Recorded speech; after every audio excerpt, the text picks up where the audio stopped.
everyone, and welcome back to another episode of Rose and Gold. We not only want to show you the hot topics, but also different cultures. Join us today on our food excursions and a brand new restaurant.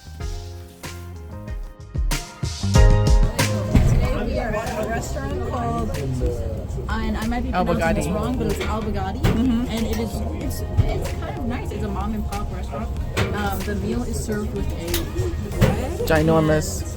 We ordered this. So this is the mix of chicken, lamb, and beef, and it's an Iraqi restaurant.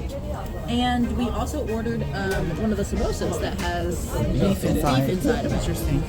So very, very excited to try this place. There you go. I was actually just watching a video on YouTube not so long ago. It's not European. I think the red one might be original flavor. Yes, it's the mint flavored yogurt. Yum, yum, yum.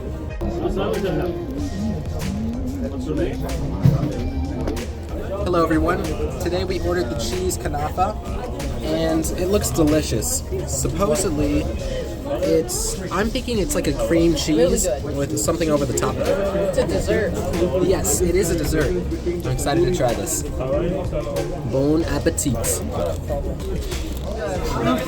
The cheese is really good. You can't even taste the cheese. And cheese is just really like a name. I mean, I'm pretty sure it's made with cheese, but the texture tastes like very cheesy. But the taste-wise tastes like the baklava. Well, guys, come try this. Come try it. It's a Iraqi dessert. Yum, yum, yum. Cheese kanafa. Diabetes, definitely. Bon appetit. Oui, oui. It's the rib that can't carry it.